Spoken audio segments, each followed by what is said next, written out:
Good morning, Siargao City. So we're here in 101 Beach Resort. Yan eh. Naka-beach ang inyong ate. So nandito kami ngayon sa 101 Beach Resort sa may Siargao City. No? So ito yung kanilang meron silang 101 resort, meron din silang 202 and 303. So, tinanong ko kung may 404, wala pa daw. So, nandito tayo ngayon sa tabi ng beach. Ayan, the surfing capital of the Philippines. We're here in Siargao City. So, ito yung kanilang venue. Doon kami kakain. Yan, dyan. Dyan kami kumain kagabi. Yan, i-zoom natin, i-zoom. Wow, dyan kami sa may duyan yan sa... Yan, dyan. Dyan kami kumain kagabi. So, as you can see, nasa beach kami. Ayan, no. Sabihin nyo, ano lang, props. Nasa beach kami. Ayan. So, ito yung yung the well-known Afam Bridge. Yan. Yan ang Afam Bridge. Oh, yan. That way. Okay. So, that is approximately kung sasakay kami is sabi nila nasa 1 kilometro pero feeling ko parang 500 meters lang galing dito sa avenue. So, mamaya na lang yan. So, trabaho muna tayo, no? Trabaho natin mag-vlog. So, makita nyo, meron silang kubo dito. Puntahan natin. Puntahan natin nilang kubo. So, yung mga nyog dito, napapansin nyo, daming nyog. Walang bunga kasi delikado sa mga bisita. So, ito yung kanilang first cottage. One of the cottage lang pala kasi hindi mo matawag na first cottage, no? So, meron din silang mga ganyan, oh. Yan. Sunbathing area. Yan, because may pool doon. So, we're gonna go to the pool later. And then, meron silang daanan ng mga boat dito. Yan. Ang daming crabs. Look, oh, daming crabs. Lo, daming crabs. Wala, may itlog yung isa, oh. Yan, oh. Did you see that? Can you see that? Ayan na, na-wash out na sila sa, sa wave. Yan. So, yung mga bato dito ay magagaspang. So, mag-ingat dito pag bumaba ng dagat. No, it's high tide pa. High tide pa yung sea ngayon. So, kapag nag-low tide siya, medyo malayo-layo ng water. Mga 50 meters ang layo. Yan. Wow, ang ganda. Cinematic view. O, diba? So, hindi pa siya ganun kainit. And then, may rainbow na naman tayong nakikita. Ang sigla ng Siargao. Because there's always rainbow. Ayan, no. You can see that, the rainbow. Oh, lava. Okay. So, itutur ko kayo sa aming 101 beach na napuntahan. Pagkamagula, 101. Sa inyo yan? Hindi po. Yan, yung mga nyog dito ay tinanggalan ng bunga. So, safe tayo dyan mag-sunbathing. Safe. So, dahil Pinay tayo, hindi na pwede mag-sunbathing because na-sunbathing na tayo forever. Yan. So, meron silang mga... Ito tayo. This is their pool. So, yung kanilang pool ay open from 8 a.m. to 8 p.m. Under maintenance siya ngayon si Kuya, naglilinis. So, meron silang division. Kung gusto mo lang maghayahay, dito ka. Kung gusto mo mag-swimming, dito ka sa malalim. Yan. Tapos, meron silang mga palm. Mga palm. O, meron silang mga bubong. So, dito, pwede kang dito, maghiga-higa habang nagmuni-muni. So, ito yung kanilang this is their rooms. So, dito si CEO nakatira, oh. Wow, social. Yan. Diba, ang ganda. Can you see that? And then, ay, wala tayong madaanan dito. It's mataas. So, dito tayo daan. Hello ka muna, kuya. Ah. Oh, ito oh, mga, ano tawag dito? Anong tawag dito? Nakalimutan ko yung pangalan nito. Pangalan dito, kuya? Oh, nakalimutan din niya. Pareho kami nakalimutan. Mga Alzheimer's.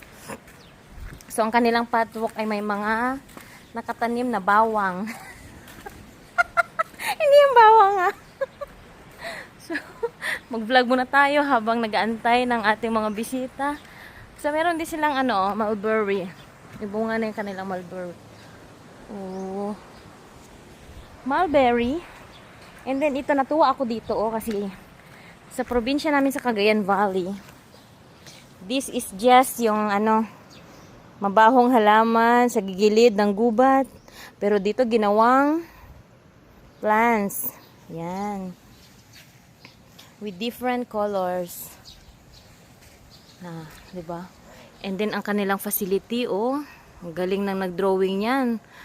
Gumamela. Ayan, nandito kami sa Ocean 101 Beach Resort. No? Fully booked sila ngayon dito, kaya doon kami sa 303 Beach Resort.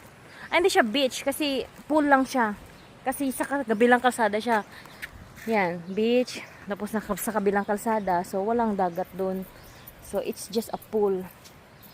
Ito yung kanilang mga, good morning. This is their cottages, no? And then, this is the lounge area. Okay. Meron din dito isang cottage na para siyang reception area. Yan, lounge, reception. Pwede ka mag-iwan ng mga gamit dyan. And then, that is their entrance. Oh, diba?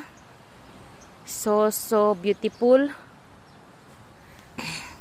Ito yung kanilang cottage. So, yung kanilang cottage ay punong-puno ng upuan, ng duyan. Diba? Mala prinsesang upuan. Let's gonna rest here. Ganyan-ganyan, oh. Maghayahay muna tayo ng 5 seconds. Mas meron din sila. Yung mga ganito, oh. Mga is made of straws yung kanilang mga furnitures. Yan.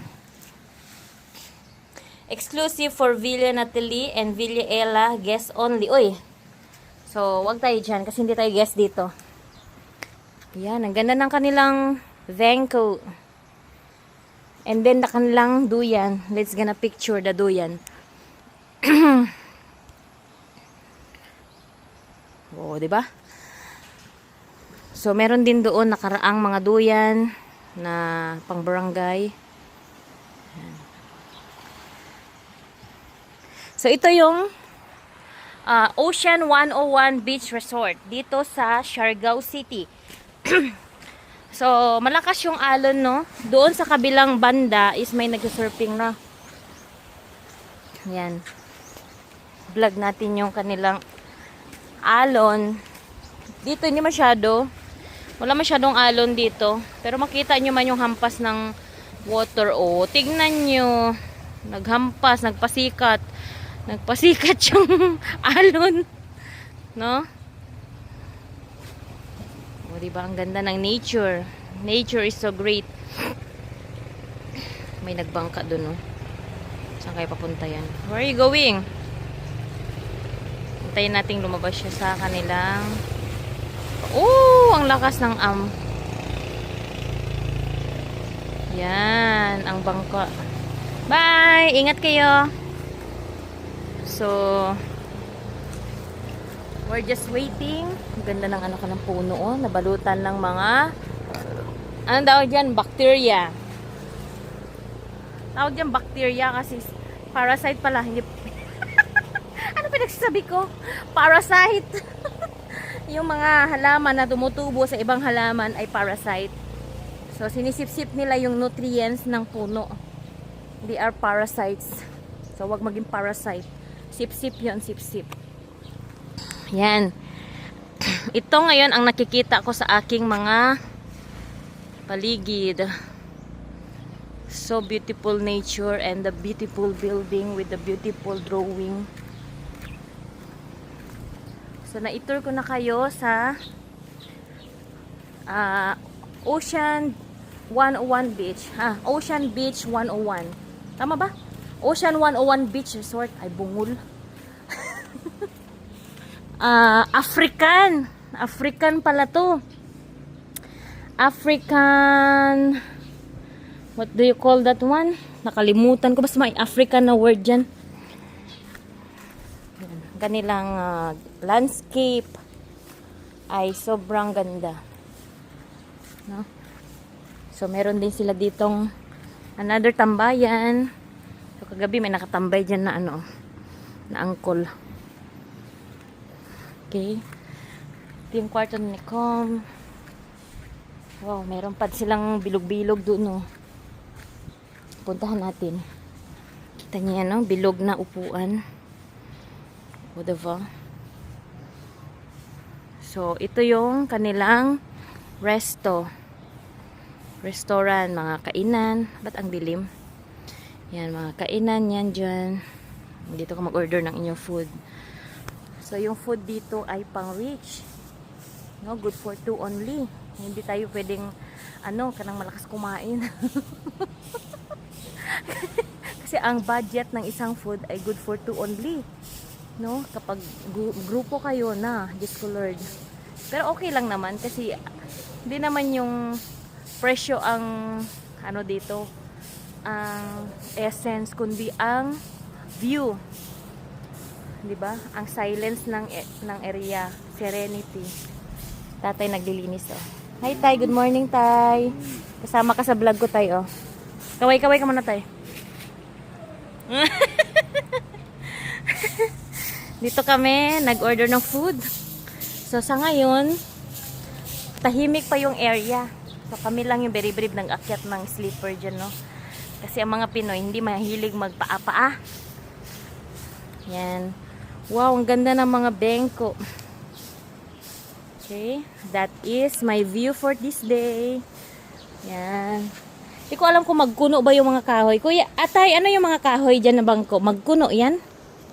Yung mga kahoy ba? Kahoy yung upuan. Magkuno, no? No. Meron mo? Mayaman ang may-ari nito kasi ang kanyang mga furniture ay magkuno. Ayan, no. Na-interview ko si Kuya kanina yung naglilinis ng ng pool. Sabi niya, construction daw siya. Pakaway natin si Kuya. Kuya, kaway ka muna. Kaway ka muna sa vlog ko. Si Kuya. Ito yung kanilang restaurant. Yan. Si Master. Taga-Pasuyan si Master. Yan. So ito, kabilang banger na ito. So no trespassing tayo. Pero may gate man. So ito, maganda dito Ayan na sila mo. Diyan na sila. Diyan na sila ko. So, ang ganda pa dito kami kakain. So, we are a big family this day. And then, may hamok pa So, nandito na ang bisita. That ends my vlog for this morning. So, kaway-kawayan nyo ang Siargao City. Ayan. Doon, malakas yung alon doon, So, that ends my tour for you sa Beach 101 Resort. Dito lang sa Siargao City. Bye everyone. God bless.